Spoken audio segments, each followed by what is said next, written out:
আউযুবিল্লাহি মিনাশ শাইতানির লাইনির রাজিম। বিসমিল্লাহির রহমানির রহিম। আসসালামু আলাইকুম ওয়া রাহমাতুল্লাহি ওয়া বারাকাতুহু। আজ সারা বিশ্বের প্রায় 2 বিলিয়ন মুসলমান পরম করুণাময় আল্লাহ পাকের নির্দেশ পালনে এবং মানবতার মহান শিক্ষক হযরত মুহাম্মদ সাল্লাল্লাহু আলাইহি সাল্লামের প্রতি গভীর ভালোবাসা এবং আনুগত্য থেকে এই পবিত্র রমজান মাসের সিয়াম সাধনা করছেন এবং এই ত্যাগের মাসে আত্মশুদ্ধি এবং স্রষ্টার সন্তুষ্টি অর্জনে এক মহান ব্রতে সকল মুসলিমরা সবাই ঐক্যবদ্ধ। আর এমনই এক বরকতময় মুহূর্তে রাসূল সাল্লাল্লাহু আলাইহি সাল্লামের ওসিয়তে বর্ণিত সময়ের হুজ্জা, সময়ের ইমাম আব্দুল্লাহ হাশেম আবা আল সাদিক আলাইহিসসালামের পক্ষ থেকে আমি সারা বিশ্বের মুসলিম, বিশেষ করে বাংলা ভাষাভাষী সকল মুসলমানদের উদ্দেশ্যে একটি বিশেষ বার্তা এবং একটি উপহার নিয়ে উপস্থিত হয়েছি। তো ইমাম আব্দুল্লাহ হাশেম আবা আল সাদিক আলাইহিসসালাম গত 23শে ফেব্রুয়ারি 2026 তারিখ পবিত্র রাতে সমগ্র মুসলিম জাতির জন্য শিল্পী জাহরা এর নিপুণ তুলিতে আঁকা একটি পোর্ট্রেট ইমাম হুসেইন আলাইহিস সালামের একটি ঐতিহাসিক ও হৃদয়স্পর্শী প্রতিকৃতি এই মুসলিমদের জন্য উনি উৎসর্গ করেছেন। আর ইমাম হুসেইন আলাইহিস সালাম ছিলেন নবী করিম সাল্লাল্লাহু আলাইহি সাল্লামের হৃদয়ের টুকরো। তিনি তাকে এতই ভালোবাসতেন যে তার সম্পর্কে রাসূল সাল্লাল্লাহু আলাইহি সাল্লাম বলেছিলেন যে হুসাইনকে ভালোবাসে সে আল্লাহ তাকে ভালোবাসেন, আর হুসাইন আমার থেকে এবং আমি হুসাইন থেকে। ইমাম হুসেইন আলাইহিস সালামের এই প্রকাশিত প্রতিকৃতিটি কেবল একটা চিত্রকর্ম নয়, এটা কোনো সাধারণ চিত্রকর্ম নয়। এটি ইতিহাসের এমন এক নির্মম বাস্তবতা, এমন এক নির্মম সত্যের প্রতিচ্ছবি যা ইসলামের ইতিহাসে কারবালার সেই বিষাদময় অধ্যায়কে এখানে অত্যন্ত হৃদয়গ্রাহী এবং বাস্তবসম্মতভাবে ফুটিয়ে তোলা হয়েছে। এই ছবিতে ঘাতক শিমারের যে পৈশাচিক অবয়ব, তার হিংস্র চোখ, তার রক্তমাখা হাত এবং পশুর ন্যায় দাঁত, তা কোনো কল্পনা নয়, বরং ইতিহাসের সেই কলঙ্কিত সত্যের প্রতিফলন, যেখানে নবী পরিবারের সাথে এই মুসলিম জাতি যে আচরণ করেছিল তা পৃথিবীর ইতিহাসে একটা ন্যাক্কারজনক ঘটনা এবং নজিরবিহীন।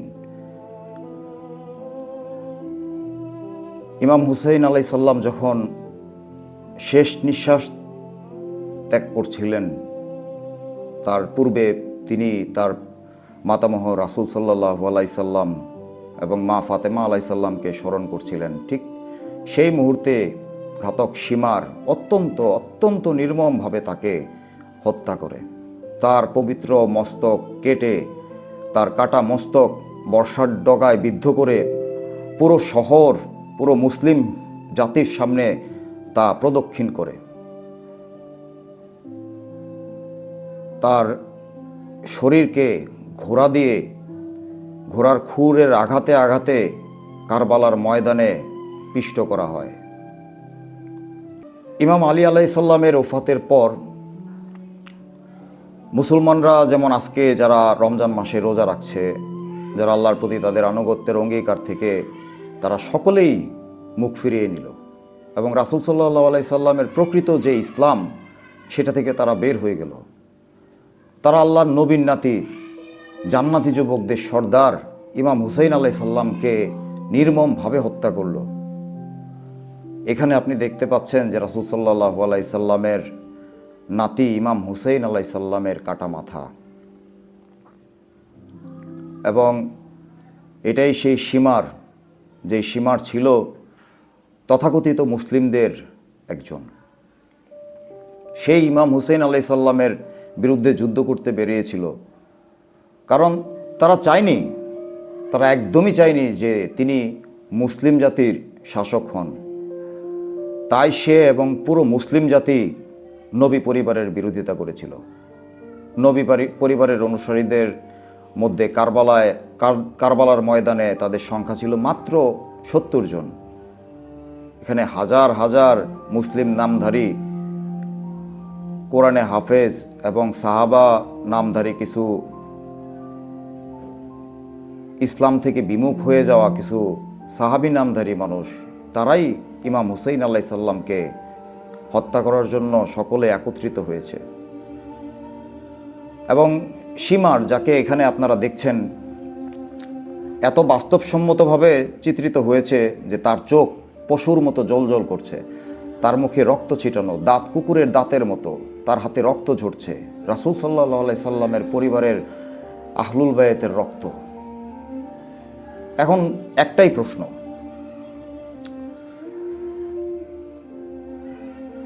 এই যে রমজান মাসে, রমজান মুবারক সকল মুসলমানদের জন্য, 2 বিলিয়ন মুসলমান যারা আজকে রোজা রাখলেন, 1 মাস সিয়াম সাধনা করলেন এবং আশা করছেন যে আপনাদের রমজান রোজা কবুল হবে,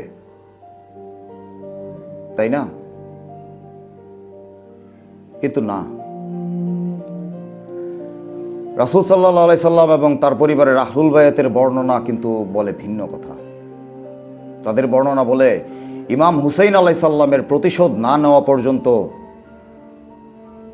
কারোরই রোজা কোনো দিন কবুল হবে না। আমাদের ইমাম, সময়ের ইমাম আব্দুল্লাহ হাশেম আবাল সাদিকের আলাইহিস সালামের পক্ষ থেকে এই উপহারের মূল উদ্দেশ্য হলো মুসলিম জাতিকে পুনরায় জাগ্রত করা এবং সত্যের পথে অবিচল থাকার প্রেরণা যোগানো। আহলুল বায়াতের প্রতি ভালোবাসা কেবল মুখে নয়, যেমনটা আমরা ইতিপূর্বে দেখেছি তেমনভাবে নয়। এটা ইতিহাসের একটা ভুল অধ্যায় ছিল।